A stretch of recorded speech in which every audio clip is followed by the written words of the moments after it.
합시다. 하나님 감사합니다. 오늘도 저희에게 좋은 날 허락하시고 세상은 바쁘게 돌아가지만 우리는 영원하신 하나님을 생각하며 하나님이 우리에게 들려주시고자 하는 하나님의 참 뜻을 발견하고자 합니다. 이 시간 저희들의 복잡다단한 모든 생각들, 우리의 사전 지식들 다 내려놓고 오로지 위로부터 주시는 하나님의 말씀에 귀를 기울이는 저희 모두가 되게 하옵소서. 예수님 이름으로 기도하옵나이다. 아멘. 예, 오늘 요한복음 5장 되겠습니다.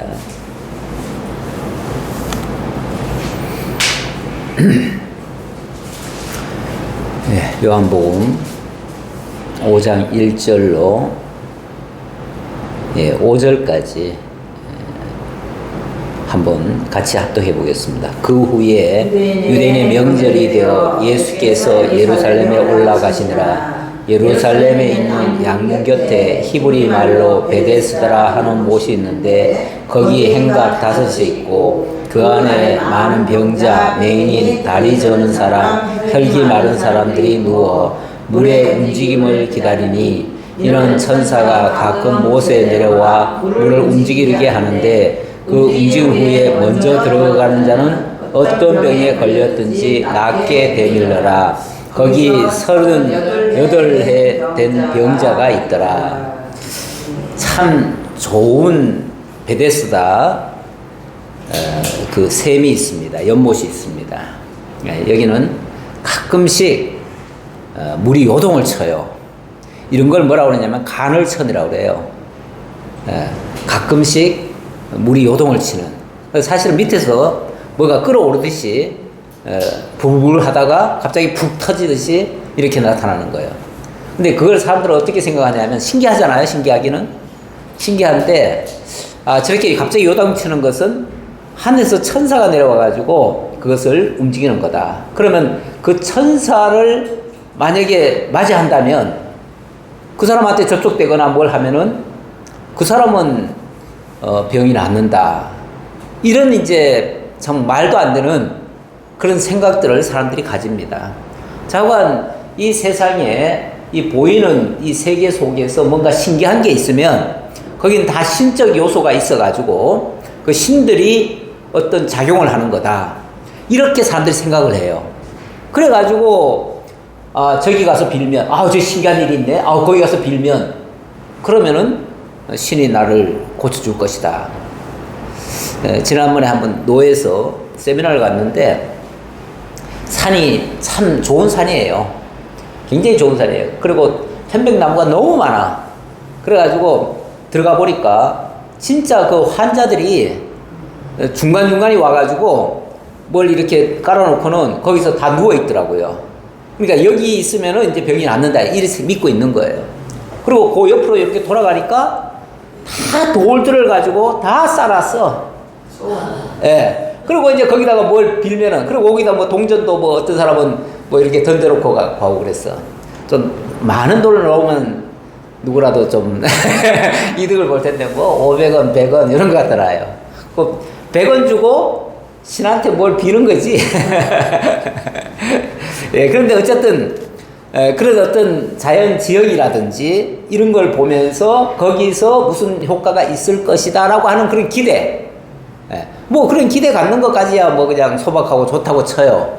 근데 그게 무슨 마치 신적인 능력이 있고 거기에 진짜 신이 있다고 생각하는 것까지는 이제 오버하는 거죠, 사실은. 오버하는데 여기에 38해 된 병자가 있더라. 병을 얻어가지고 38년째 아마 이 사람은 매번 기회 될 때마다 아마 여기 왔을 거예요. 그런데 38년이 지나도록 한 번도 효험을 못 봤어요. 왜? 거기서 예수님이 딱 묻는 거예요. 예수께서 누운 것을 보시고 병이 벌써 오래된 줄 아시고 이러시되 네가 낫고자 하느냐? 그렇죠. 거기 온 사람이 낫기 싫은 사람이 어디 있겠어. 다 낫고자 하지요. 예. 그랬는데 병자가 대답하되 주여 물이 움직일 때에 나를 못에 넣어주는 사람이 없어서 내가 가는 동안에 다른 사람이 먼저 내려가나이다. 이 사람은 쉽게 말하면 수족을 잘 못 쓰는 사람이에요. 그런데 거기서 기다리기는 맨날 같이 기다려. 그런데 물이 요동칠 때 빨리 가야 되는데, 제일 1순위로 가야 되는데 1순위로 갈 수가 없는 거예요. 자기 몸이 여의치 않으니. 근데 아무도 안 도와줘. 그러니 뭐 맨날 와서 허탕치는 거죠. 사실은 제일 먼저 가는 사람도 꼭 나았다고 하는 보장은 없을 텐데, 어쨌든 거기 제일 먼저 들어가는 사람은 자기는 나았다라고 믿고 가겠죠. 그러면 혹시 또 사람이라는 게 또 그렇게 믿으면은 그렇게 됐다고 또 생각하는 사람이 있어요. 가끔 그 어느 목사님 뭐 안수 기도하면은 막 그냥 안전벨가 일어난다는 거 있잖아요. 어떤 사람은 막 사고가 났는데, 그래서 지파를 짓고 다니다가 그 목사님 앞에 가서 기도받고 나니까 진짜 나았다고 믿어진 거예요. 그래서 진짜 집어 던졌어요. 나 나았다 그러고 막 만세 부르고, 그리고 나갔어. 나갔는데 분명히 그 순간은 그게 나은 줄 알았어요. 그 다음에 그게 도져가지고 병원에 가가지고 아주 되게 혼났다고, 그거 버리는 바람에 더 이제 도지는 거죠. 그래가지고 되게 혼났다고. 물론 뭐 그렇게 하는 그 목사는 사실은 이단에 속한 목사예요. 뭐 방송에 언제 나왔었네 그 얘기 하길래 내가 생각이 나서 말씀드렸는데, 대체적으로 그렇게 믿고 그냥 그렇게 가는 사람들이 많아요. 그런데 그렇게 믿고 그냥 가는 사람이 무슨 말을 간증을 한번 했는데, 그 간증 때문에 다른 사람들은 다 같이 속아가지고 그냥 가는 거예요. 실제 그런 일은 거의 없습니다. 그러나 가끔은 또 있을 수도 있어요. 있어도 그거는 진짜 낫는 건 아니에요. 진짜 낫는다면, 아니 진짜 낫는다면 왜 첫 번째 들어간 사람만 낫고 왜 두 번째, 세 번째 들어간 사람은 왜 못 낫습니까? 그것도 이상하잖아요. 그러면 안 되는 거죠. 나으려면 그 물에 들어가면 무조건 다 나야지. 그리고 천사가 무슨 1번 타자만 봐주고 두 번째, 세 번째는 안 봐줍니까? 그것도 말이 안 되죠. 천사가 그럴 리가 없죠. 이건 여기서 굳이 38회 된 병자가 있더라 하는 말을 강조한 이유는 그게 아니었다라는 걸 사실은 설명하려고 하는 말이에요. 자, 그랬더니 예수께서 이르시되 일어나 네 자리를 들고 걸어가라 하시니 그 사람이 곧 나아서 자리를 들고 걸어가니라. 이날은 안식일이니. 참 지금 요한복음을 통해서 영원 자존하신 말씀이 육신이 되어서 우리 가운데 오셨다라고 시작했죠. 우리 가운데 오셨는데 이 세상은 어둠입니다. 어둠이 빛이 비쳤다고 해가지고 앞으로 나갈 수가 없어요. 어떻게 나갈 수가 있는가? 거듭나야 돼요. 거듭나야 돼요. 그래서 그 다음 장면이, 그러니까 하나님이 말씀이 육신이 되어서 우리 가운데 오셨는데 그분을 만나야 되는데 그냥은 못 만나요. 그래서 만나시기 위해서 당신은 우리 가운데 당신이 성전으로 오셨어요. 그래서 이 성전을 헐라 내가 사흘 만에 다시 일으키겠다 이런 말씀도 하셨고, 그리고 너희가 거듭나야 만날 수 있다 이 얘기를 하셨어요. 그리고 만나는 자마다 하나님의 자녀가 되는 권세를 주시겠다 이런 말씀도 하셨고요. 그리고 오늘 5장에서는 어찌 보면 믿음을 지금 강조하는 얘기고요. 믿지 않는 자들에게는 심판이 있을 것을 강조하는 말씀이에요. 믿음과 심판, 이 사실 쌍입니다. 한 쌍이에요. 이게 다른 게 아니에요. 같은 거예요. 믿으면 구원하는 말에는 뒤에는 얘기 안 해도 안 믿으면 심판, 이 얘기나 똑같아요. 네가 낫고자 하느냐 했을 때 예, 낫고 싶습니다. 이거는 낫고자 하는 그 자체는 뭐 일종의 신념이죠. 자기 생각이고 자기의 바람인데, 그거를 진짜 낫고자 한다면 나를 믿으라 이런 얘기예요. 그런 쪽으로 유도를 하시고, 그리고 믿는다 하니까 일어나라, 그리고 걸어가라. 그리고 예수님께서 낫게 하셨어요. 결국 믿음으로 낫게 하시는 말씀을 하신 건데, 이 세상에 다른 걸로는 안 된다라는 것도 보여주고요. 그래서 그 베데스다가 효과가 있었던 게 아니에요. 근데 가끔 보면은 베데스다 교회도 있고 베데스다 뭐 이름 써가지고 뭐 기도원도 만들어 놓고 뭐 다 하셨더라고. 그러니까 거기 오면은 이런 역사가 일어난다 그러는데, 그거는 그 우물 팔아먹는 거나 똑같아요. 그렇죠? 그 우물에만 오면 다 낫는다라는 생각을 갖게 만드는 건데, 베데스다가 효과 있는 게 아니에요. 주님의 말씀이 낫게 하는 거예요. 예. 자, 그걸 보여준 것이고, 근데 하필이면 그날이 또 안식일이네요. 안식일. 우리 예수님의 그 행적들을 쭉 보시면은 어찌 보면 꼭 시비거리를 만드셔요. 예, 시비거리를, 아니 꼭 그렇게 안 해도 될 텐데 꼭 그렇게 하셔. 예를 들어서 안식일 날 지금 병자를 고친 거 아니에요? 결국은 안식일 날 병자를 고쳤는데 사람들이 이제 시비를 겁니다. 왜 하필 안식일 날 그런 일을 하냐고. 이런 식으로 비판을 하지요. 자, 그런데 일단 좀 그 과정을 좀 봅시다. 유대인들이 병 나은 사람에게 이르되 안식일인데 네가 잔을 들고 가는 것이 옳지 아니하니라. 아니 이제 분명히 나았어요. 나았으니까 자기 자리를 들고 이제 집으로 가는 거예요. 그런데 야, 오늘 안식일이야. 안식일인데 네가 왜 그걸 들고 가느냐? 아, 이 사람은 나았으니까 지금 들고 가는 건데 안식일인데 왜 움직이냐 그 말이에요. 안식일은 뭐 하는 날이에요?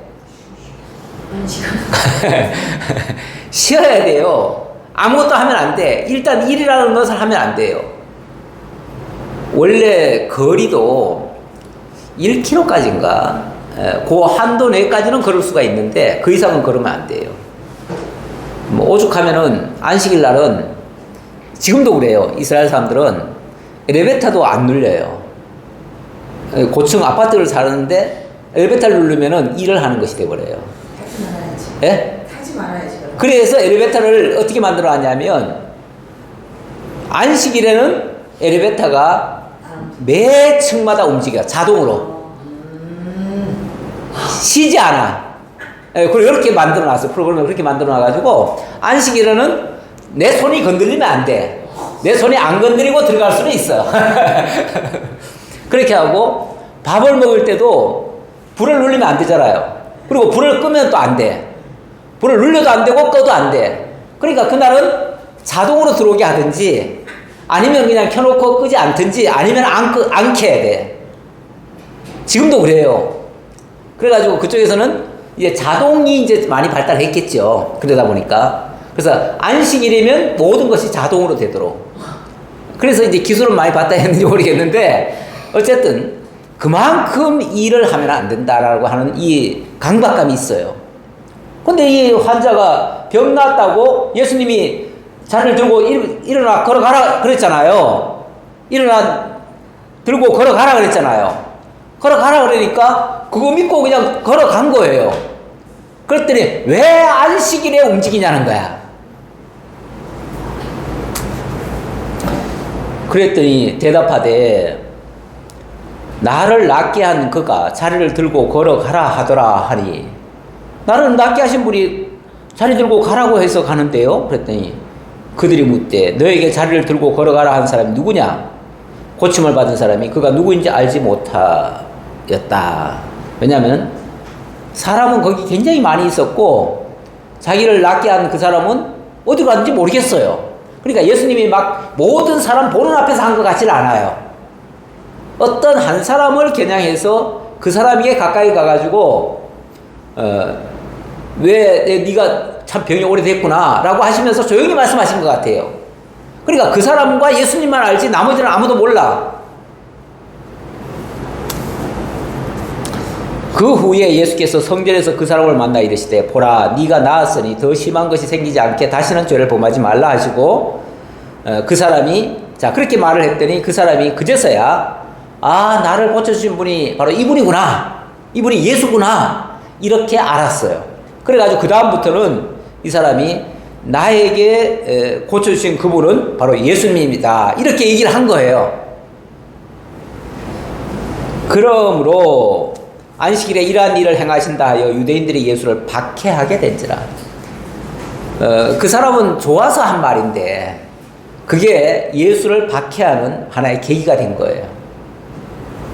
예수께서 그들에게 이르시되 내 아버지께서 이제까지 일하시니 나도 일한다 하시매. 이거는 이제 막 구체적인 더 충돌적인 얘기가 있었을 거예요. 왜 안식일날 일을 하느냐 그러니까 아버지께서도 쉬지 않고 지금까지 일하신다. 당연히 우리도 일을 해야 되지 않느냐. 그런데 일이라고 하는 게 단순히 무슨 뭐 세상 일 이런 게 아니라 당연히 선한 일을 해야 되지 않느냐. 여러 가지 예를 사실은 드셨어요. 그런데 여기는 자세히 그게 안 나와요. 뭐 예를 들어서 안식일에 선을 행하는 것과 악을 행하는 것 어느 것이 옳겠느냐 이렇게 예수님이 반문을 하신 적이 있어요. 왜 안식일날 일을 하냐 그러니까 아니 일을 하지 말라는데 무슨 선한 일과 악한 일을 가지고 비교를 해요. 예. 근데 예수님 사실 동문서답 같은 얘기예요.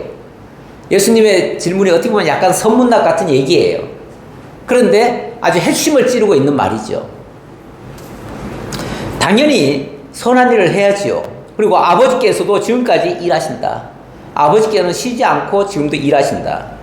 그러니 우리도 일을 해야지 라고 하시면서 다만 그 일이라고 하는 게 선한 일이다. 악한 일이 아니고 하나님이 그 안식을 주신 것은 아무것도 하지 말라는 게 아니고 원래 안식이란 말이 그냥 단순히 쉼이라고 하는 게 아니잖아요.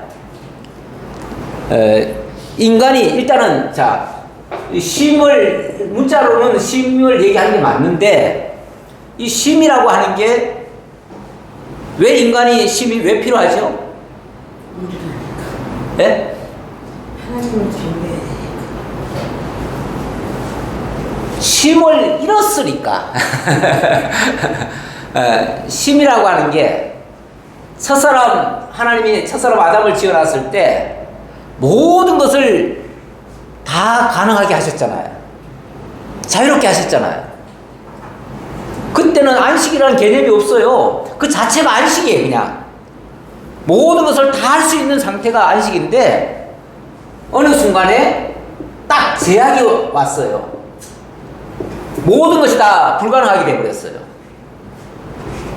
그 다음부터는 무슨 일을 하더라도 다 억지로 하게 되고 그게 피곤해요. 그래서 하나님께로부터 내어 쫓긴 다음부터 사실은 안식을 잃어버린 거예요. 잃어버렸는데 하나님이 그 안식을 주시겠다는 거예요. 언제? 제7일에 하나님이 안식을 주시겠다는 거예요.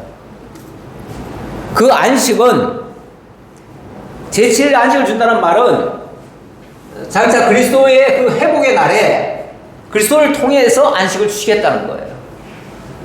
그래서 수고하고 무거운 짐진 자들아 다 내게로 오라. 그러니까 이 안식을 잃어버린 이유가 뭐냐면 수고하고 짐진 것 때문에 그래요.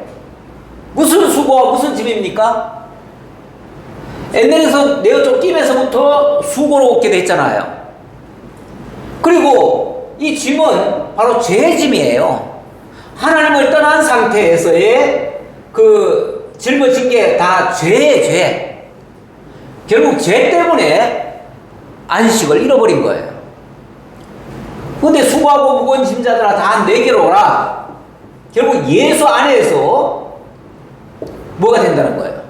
쉼이 이루어진다는 거예요. 다시 안식을 해주겠다는 거예요. 그러니까 이거는 단순히 날짜 안식을 얘기하는 게 아니고 물론 구약시대 때는 율법적으로 정한 것은 날짜 안식이 맞지요. 그러나 그것은 하나님의 창조가 끝나고 하나님의 역사가 끝나고 이제 구속의 날에 온전한 안식을 주실 것을 가리키고 그것은 그리스도 예수 안에서 안식이 이루어질 것을 가리킨 거예요. 그러다 보니까 본문에는 지금 그 얘기가 없지만은 나중에 보면은 그 얘기합니다. 인자는 안식일의 주인이다. 이 안식을 주는 자가 그 말이에요. 내가 안식을 주는 거야. 내 안에서 안식이 이루어지는 거야. 너희는 지금 다 수고하고 무거운 짐을 지고 있어. 너희는 안식을 잃어버렸어. 그러나 내 안에 들어오면 너희도 안식할 수 있어. 그러니까 그리스도 예수 안에서는 더 이상 정죄가 없어. 그러면서 그 예를 들기를, 그 안식일 제도에 대한 예를 들기를, 왜 안식일 날 병자를 고치느냐 이런 얘기를 하니까, 다윗이 성전 안에서 다윗이 쫓겨다니다가 성전 안에서 그 성물을 먹게 됩니다. 너무 배가 고파가지고 뭐 좀 먹을 거 없습니까? 그랬더니 그 제사장이 뭐라 그러냐면, 여기는 하나님께 제사 드린 것밖에 없다. 이 성물이다. 이 성물은 너희들에게 줄 수가 없다. 이건 우리 제사장만 먹어야 된다. 쉽게 말하면 거룩히 구별된 자만 먹어야 된다. 그러니까 제가 몇 날 며칠을 쫓겨다니는 바람에 죄를 지을 틈이 없었습니다. 그러니까 나도 거룩한 자 아닙니까? 그러니까 좀 먹게 해주십시오. 그랬더니 좋다. 그러면 네가 그렇다니까 내가 주겠다 그러면서 줬어요. 그런데 안 죽었어. 그거 먹고. 원래는 그거 먹으면 죽어야 돼. 그렇죠? 성물이니까. 그런데 내가 안 죽었다. 그 말이에요. 그게 이제 성전 안에서는 죄가 안 된다. 그리고 성전 안에서는 제사장들이 성전 안에서 안식일 날 뭐 합니까? 제사 지내죠. 엄밀하게 말하면 하나님 앞에서 지금 일하고 있잖아. 아니, 딴 사람들은 일 다 못하게 해놓고 왜 제사장은 성전 안에서 제사를 드리는 그 일을 하느냐? 원래 안식이라고 하면 단순히 쉼이라면은 그것도 하지 말아야지. 그런데 왜 제사를 드리는데 너희가 정죄를 안 받느냐? 그건 성전 아니기 때문에 그래. 그 말이에요.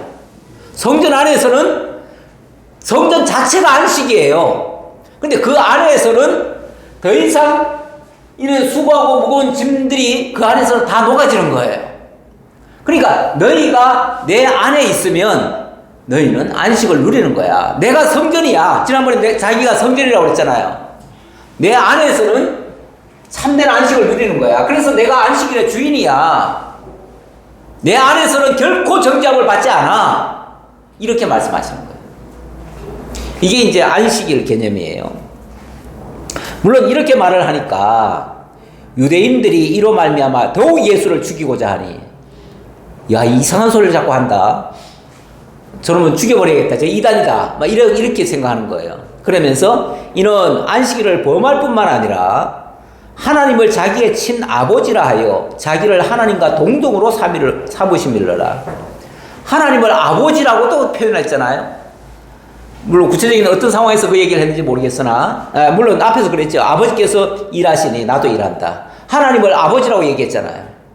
근데 구약시대, 이거는 그 배경을 아셔야 되는데, 구약시대 사람들은 하나님을 가리켜서 아버지라 말을 못했어요.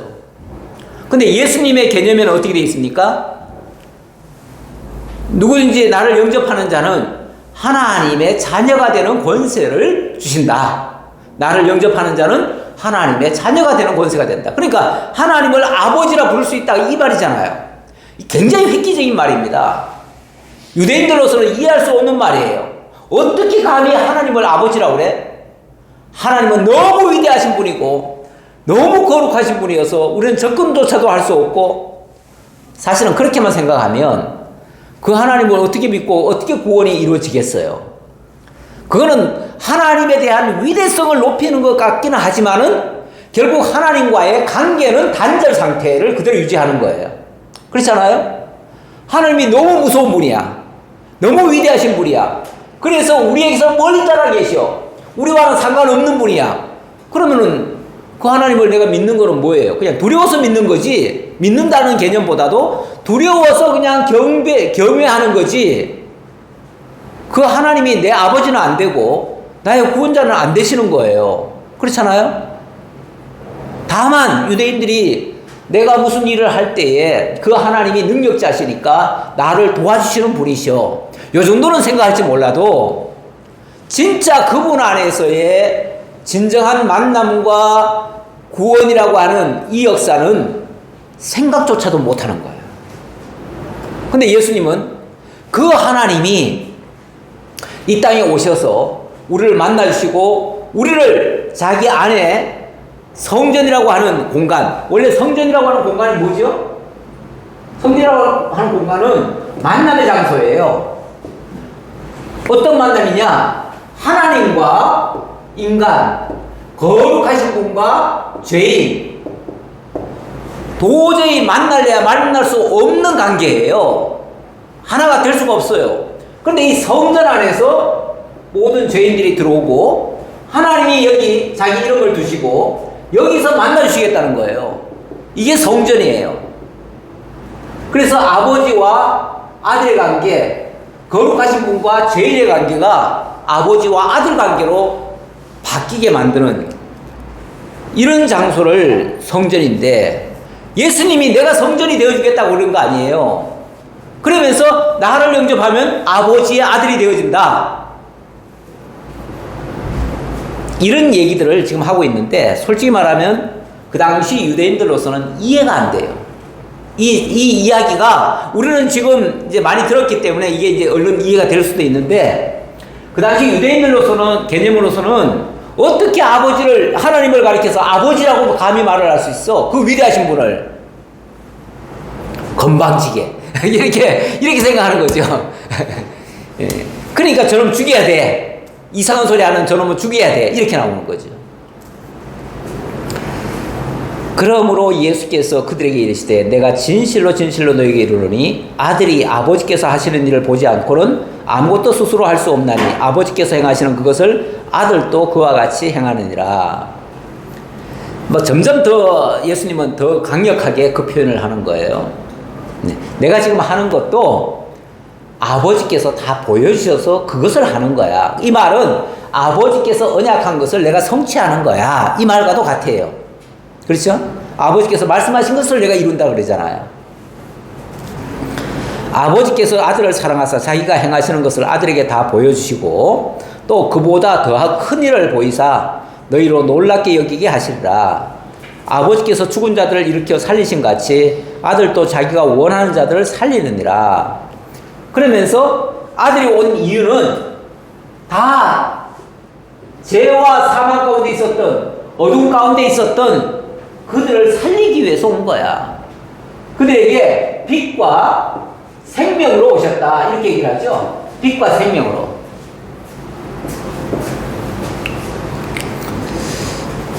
자, 그러면서 아버지께서 아무도 심판하지 아니하시고 심판을 다 아들에게 맡기셨으니, 여기서 심판 얘기가 나옵니다. 심판.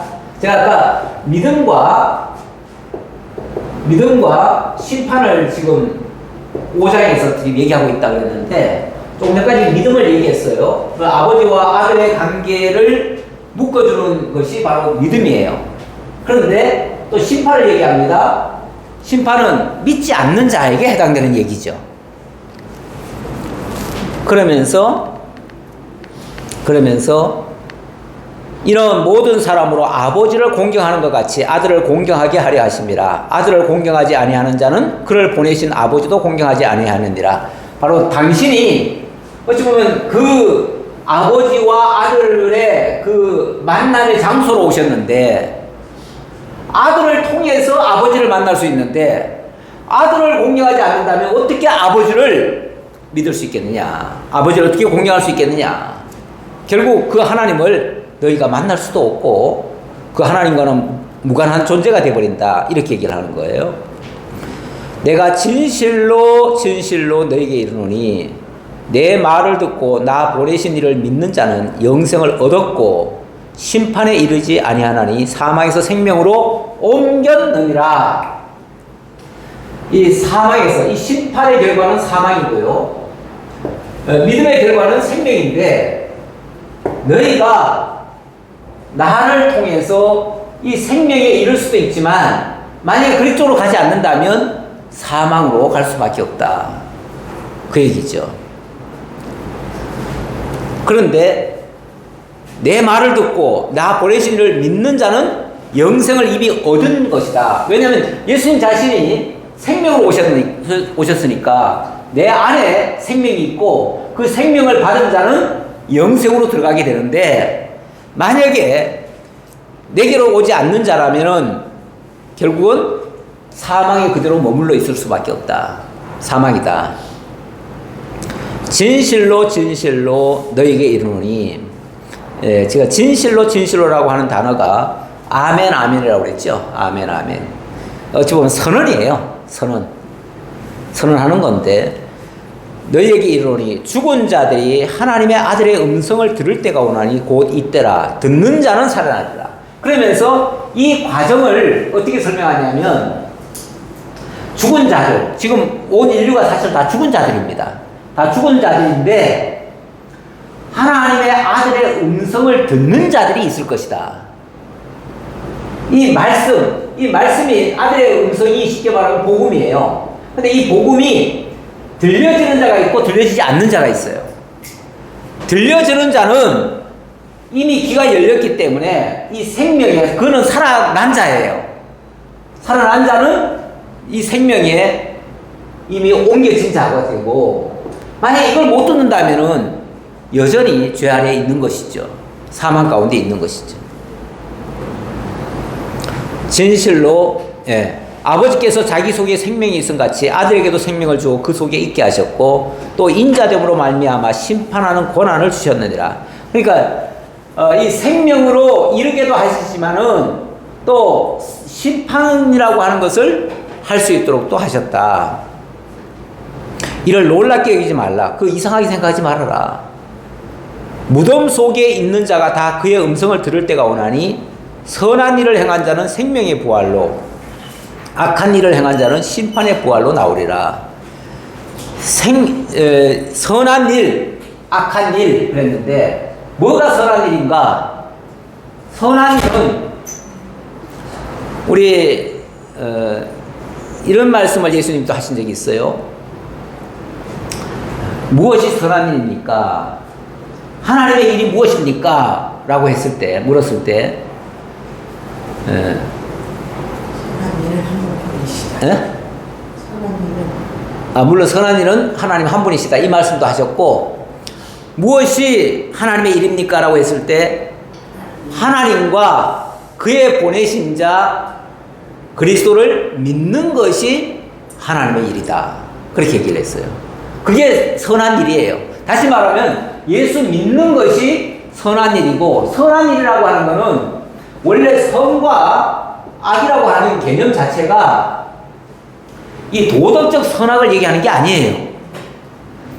도덕적 선악이 아니라 하나님의 절대 기준을 얘기해요.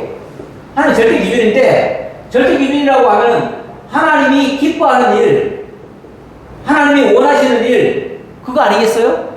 악은요, 하나님이 싫어하는 일. 이 악자가요, 미워할 오자도 돼요. 악할 악자도 되지만 미워할 오자도 돼요. 그러니까 하나님이 싫어하고 하나님이 미워하고 하나님이 선히 여기지 않는 것들, 싫어하는 것들, 이것이 바로 악이에요. 그리고 이 선자도 착할 선이라고도 우리가 보통 알고 있지만 좋을 선도 돼요. 그러면 하나님이 좋아하는 것, 하나님이 기뻐하는 것, 하나님이 원하시는 일, 그게 선한 일이에요. 하나님이 원하시는 게 뭐냐면 모든 사람이 죄와 사망 가운데 다 빠져 들어갔는데 예수 그리스도를 보내가지고 그들을 살리시려는 거 아니에요. 그게 하나님의 계획이잖아요. 그 계획을 따라서 아들을 통해서 복음을 지금 들려주고 있는데, 그 소리를 듣고 일어나는 자는, 그 아들을 영접하는 자는 그야말로 하나님의 자녀가 되는 권세를 얻게 되잖아요. 그게 하나님이 기뻐하는 일이죠. 그게 선이죠. 그래서 선한 일을 행한 자는, 다시 말하면 예수를 믿는 자는, 선한 일을 행한 자는 생명의 부활로, 생명의 부활로란 말은 사실은 온 인류가 다 죽었었잖아요. 죽었는데 영원한 생명으로 다시 살아난다, 그 얘기고, 악한 일을 행한 자는 심판의 부활로 나오리라. 그 하나님의 뜻을 알지 못하고 계속해서 예수를 영접하지 않는다면 그는 그냥 심판 아래 있는 거예요. 심판이라고 하는 거는 하나님이 버려두는 게 심판이에요. 자, 그러면서 내가 아무것도 스스로 할 수 없노라. 듣는 대로 심판하노니 나는 나의 뜻대로 하려 하지 않고 나를 보내신 이의 뜻대로 하려 함으로 내 심판은 의로우니라. 예수의 심판이 이렇게 하시는 이 심판, 물론 여기에는 생명으로 보내주는 일까지도 포함되는 얘기겠죠. 이렇게 하는 일이 의롭다 이렇게 얘기를 해요. 의롭다 하는 말은 하나님의 공의를 얘기하는 거죠. 하나님 공의에 의해서 이루어지는 일이고 이게 옳은 일이다. 의라고 하는 게 원래 옳을 의자예요. 옳다는 뜻이에요. 그게 정석이다. 예. 내가 만일 나를 위하여 증언하면 내 증언은 참되지 아니하되, 나만을 위해서 뭘 해달라라고 얘기한다면 그거는 옳지 않을 수 있지요. 그러나 나를 위하여 증언하시는 이가 따로 있으니 나를 위하여 증언하시는 그 증언이 참인 줄 아노라. 내가 나를 증거한다면 그 증거는 누구든지요 막 자기를 막 자랑하고 자기가 옳다고 막 주장하고 그러면은 그 사람은 옳지 않습니다. 예. 그건 자기를 그냥 강변하는 건데 객관적으로 남이 옳다고 해야 옳은 거지 자기가 옳다고 하는데 뭐가 옳은 거겠어요. 자기 주장이지. 근데 내가 나를 지금 증언해가지고 내가 참되다고 내가 옳다고 자꾸 주장하는 게 아니라 나의 이런 일과 이 모든 결과에 대해서는 따로 증언하는 사람이 있다. 그 증언하는 자가 누군가 너희가 요한에게 사람을 보내며 요한이 진리에 대하여 증언하였느니라. 요한, 물론 사도 요한을 두고 세례 요한을 두고 한 말이죠. 세례 요한이 어찌 보면 나를 증거하는 사람으로서 왔었다. 그러나 나는 사람에게서 증언을 취하지 아니하노라. 다만 이 말을 하는 것은 너희로 구원을 받게 하려 함이니라. 내가 그 사람이 나를 인정한다고 해가지고 내가 지금 옳다고 얘기하는 게 아니라 어쨌든 그 사람이 오실 메시아가 너희를 대속하기 위한 어린 양으로 하나님의 어린 양으로 오셨다는 것을 증언했잖아요. 앞에서 그 말을 너희가 듣는다면 그것이 구원에 이르는 그 좋은 길잡이로서 얘기한 것이다. 그렇게 얘기한 거지 그 사람이 했기 때문에 꼭 옳다는 얘기는 아니다. 이 말이죠. 요한은 켜서 비추이는 등불이라. 너희가 한때 그 빛에 즐거이 있기를 원하였거니와 나는 요한의 증거보다 더 큰 증거가 있으니 물론 요한도 예수가 구원자로 오실 것을 메시아로 오실 것을 알려줬지만 그 증거보다 더 확실한 증거가 있는데 그 확실한 증거는 아버지께서 내게 주사 이루게 하시는 역사, 곧 내가 하는 그 역사가 아버지께서 나를 보내신 것을 나를 위하여 증언하는 것이요. 이거는 이제 크게 말하면 하나님이 일찍이 장차 메시아를 통해서 이루실 것에 대한 언약을 하셨는데 그 언약대로 일하신 것을 말씀하는 거예요. 그러니까 예수에 대해서 객관적으로는 잘 모를 수 있어요. 사람들이 모를 수 있는데 그러나 구약에 언약한 것은 알잖아요. 그러면 그 언약한 것을 이루는 자가 있다면 그가 바로 그 약속된 그 메시아 아니냐 그 말이죠. 그러면서 구약의 성경에 언약된 것을 내가 이룬다. 고로 나는 그분이 약속하신 그 메시아다. 이 얘기를 하는 거예요. 또한 나를 보내신 아버지께서 친히 나를 위하여 증언하셨느니라. 그러니까 자기에 대해서는 세례 요한도 증언했지만 지금 아버지께서 직접 증언하셨다. 그거는 이제 말씀을 통해서 언약하시고 언약대로 이루시도록 해서 증언하셨다는 얘기고 또 성령을 통해서 또 약속하신다. 이렇게 계속 설명하는 내용이에요. 너희는 아무 때에도 그 음성을 듣지 못하였고 그 형상을 보지 못하였으며 그 말씀이 너희 속에 거하지 아니하니 이는 그가 보내신 이를 믿지 아니함이라. 만약에 안 믿어지는 사람이 있고 못 믿는 사람이 있다면 그 속에 하나님의 말씀이 없기 때문에 그렇다. 이렇게 얘기를 해요.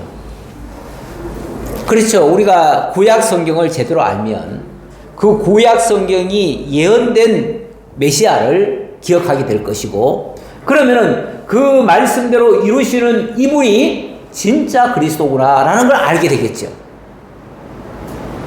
지난번에 4장에서 수가성 여인에게 예수님이 나타났을 때 예수님이 무슨 말씀을 하니까 그 여인이 그런 말을 합니다.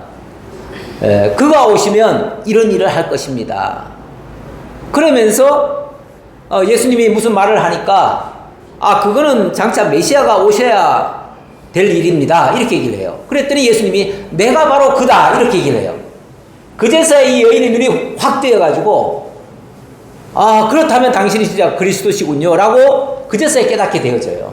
그러니까 그 말씀하신 것을 이 수가성 여인은 기억하고 있었던 거예요. 그러니까 언약을 기억하고 있었던 거예요. 있었는데 장차 메시아가 오시면 그런 일이 있을 것이다 라고 생각은 했는데 내가 그라고 하니까 그러면 당신이 정말 이런 일을 아십니까? 라고 하니까 그 뒷 얘기가 결국은 메시아로서의 모든 모습을 다 보여준 거거든요. 그제서야 내가 메시아를 발견했다 하고 동네에 뛰쳐 들어가가지고 내가 내 메시아를 보았다 하고 사람들을 막 끌고 오잖아요. 끌고 왔을 때 그 다음 사람들이 뭐라고 그러냐면 내가 너희들 말 때문에 너의 말 때문에 내가 믿은 것이 아니라 이 사람이 그 약속대로 이루는 걸 보고 내가 믿는다 이렇게 나와요. 예. 자, 다시 39절입니다. 39절은 굉장히 중요한 말씀이라고 저는 생각하는데요. 너희가 성경에서 영생을 얻는 줄 생각하고 성경을 연구하거니와 이 성경이 곧 내게 대하여 증언하는 것이니라 하면서 모든 구약 성경을 다 싸잡아서 뭐라고 그래요? 이 모든 구약 성경이 다 내게 대하여 증언한 거야 라고 얘기해요. 저는 요 구절이 우리 성경 전체의 요절이라고 봐요. 모든 성경이 뭡니까? 예수 증거하는 거야. 그 말이에요. 예수 증거하는 거야. 다 내게 대하여 증언한 거야. 구약에 갖가지 사건들이 많이 있습니다. 역사도 수많은 세월 동안에 많은 역사들이 있었습니다. 그런데 그 모든 것들이 결국은 그리스도 증거하려고 그리스도에 관계되는 것을 예언한 것이었다. 그 말이에요. 그러니까 그리스도와 무관한 구약은 없습니다. 다 그리스도와 연결이 돼 있어요. 다만 우리가 그것이 정확히 어떤 면에서 그리스도와 연결되는지 그것을 그 관계도를 잘 모를 때가 있어요. 이거는 그리스도께서 하신 일과 구약의 그 내용이 그걸 잘 연결해서 이해하는 게 어찌 보면은 성경 해석인데, 어제 우리 세미나에서 마르틴 부처가 그런 말을 했다고 하잖아요. 성경 자체는 사실은 너무 쉬운 말씀이다. 그렇죠. 이거 우리 성경이요 어렵게 기록되어 있지 않습니다. 초등학교만 나오면은 다 읽을 수 있는 성경이에요. 아까 제가 한 게 되게 어렵다는 말씀도 하셨는데 저도 기껏해야 중학교 이상을 안 넘겨요. 물론 제가 옛날 세대가 돼가지고 한문을 조금 제가 많이 쓰기는 써요. 한문적 용어를 쓰니까 한문 세대가 아니면은 혹시 좀 이해하지 못할 단어가 있지만은 전체 흐름은 보면은 그렇게 어려운 말로 기록되어 있지는 않습니다. 초등학교 수준만 되면은 다 읽을 수 있는 성경이에요.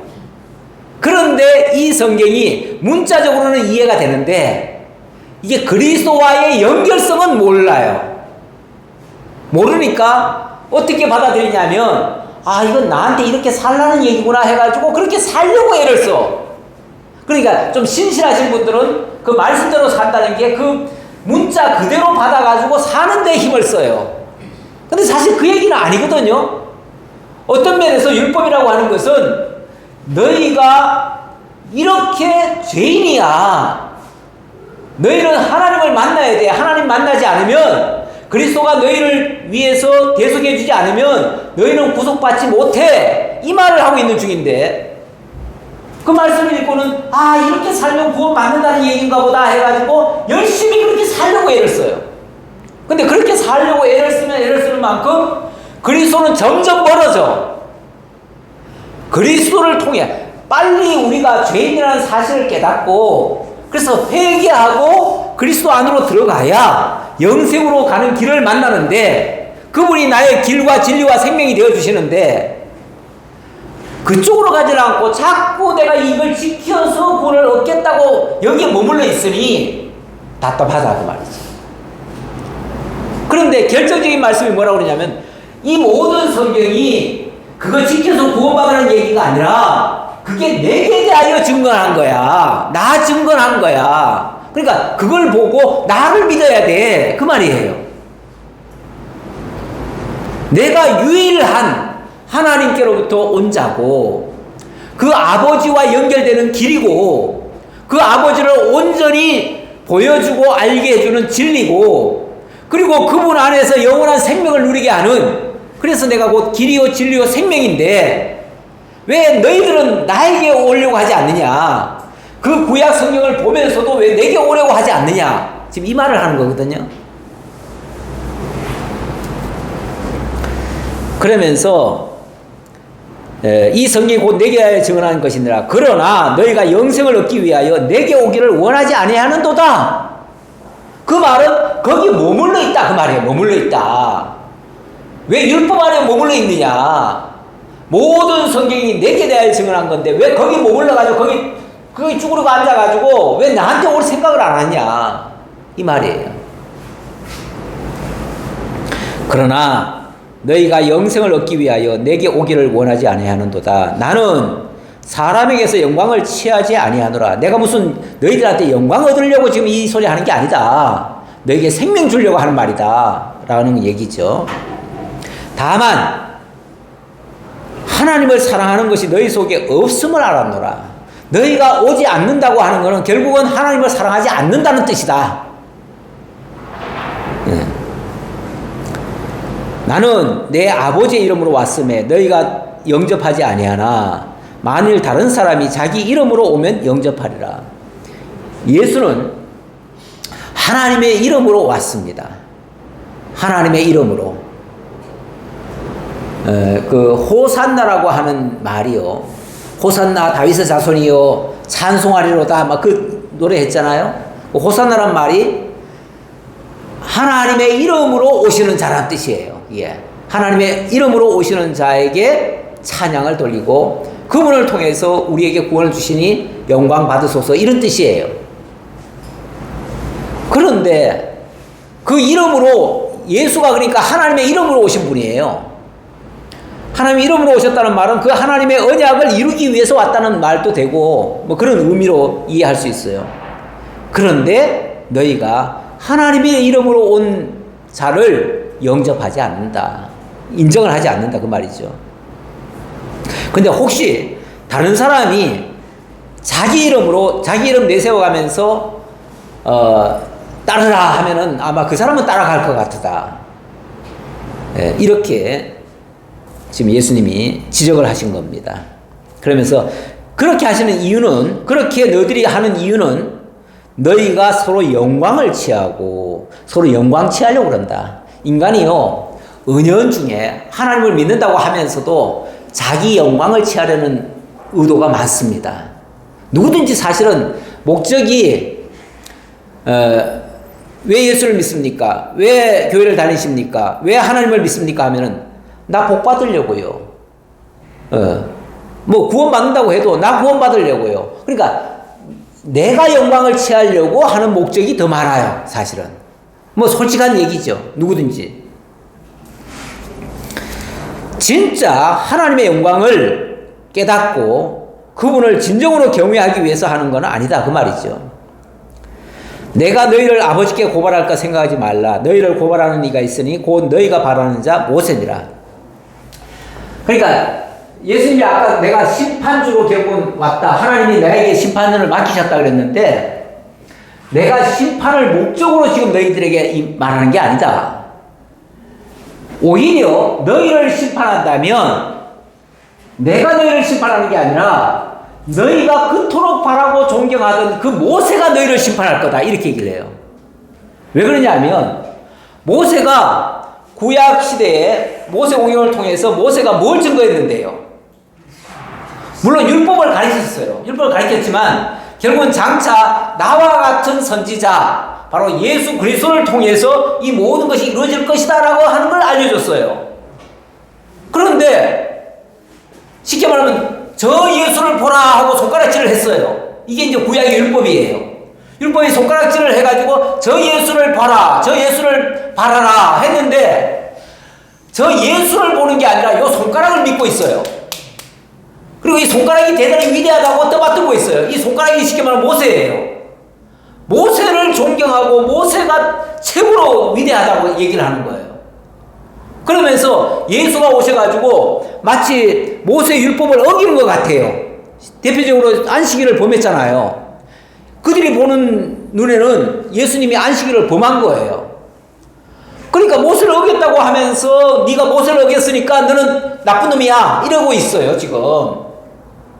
그러니까 예수님이 하시는 말씀이 야, 그 모세가 나를 가리켜서 이렇게 보라고 지금 얘기한 건데 왜 이 손가락만 보고 자꾸만 그 예수는 안 믿냐 나는 안 믿냐 지금 그 얘기하는 거거든요. 그러면서 만약에 심판을 한다면 내가 너희를 심판하는 게 아니라 이 손가락이, 이 가리킨 손가락이 너희들을 심판할 거다.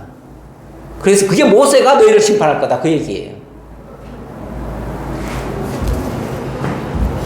모세를 믿었더라면 또 나를 믿었으리니 이는 그가 내게 대하여 기록하였습니다. 분명히 모세는 예수에 대해서 기록한 건데 메시아에 대해서 그때는 예수라는 이름보다는 메시아를 얘기를 했지요. 그런데 결국은 안 믿었지 않느냐. 그러나 그의 글도 믿지 아니하거든 어찌 내 말을 믿겠느냐 하시더라. 그의 글도 믿지 않았는데 그게 결국 모세오경을 너희들이 범한 거야. 그걸 문자적으로 지킨다고 지킨 게 아니고 그 율법이 가리키는 것을 믿어야 진짜 믿는 거지. 무슨 행위로서 그것을 믿음으로 구원받는다고 하느냐 이런 얘기예요. 네, 기도하겠습니다. 감사합니다 하나님. 오늘 요한복음을 통해서 우리에게 진정한 믿음의 대상 또 구약성이 가리킨 진정한 메시아에 대해서 영원한 생명의 주이시고 또 안식의 주이신 우리 주 예수 그리스도를 증거케 해주셔서 감사합니다. 이 예수를 나의 주로 고백하고 영접하면 아버지의 아들이 되고 하나님을 가리켜서 아버지라 부를 수 있는 하나님의 자녀의 권세를 주신다 하셨사오니 감사합니다. 이 믿음 가지고 우리가 이 땅을 하나님의 말씀으로 슬기롭게 이겨가며 승리하는 저희 모두가 되게 하옵소서. 다시 만날 때까지 지켜주시기를 원하옵고 예수님 이름으로 기도하옵나이다. 아멘.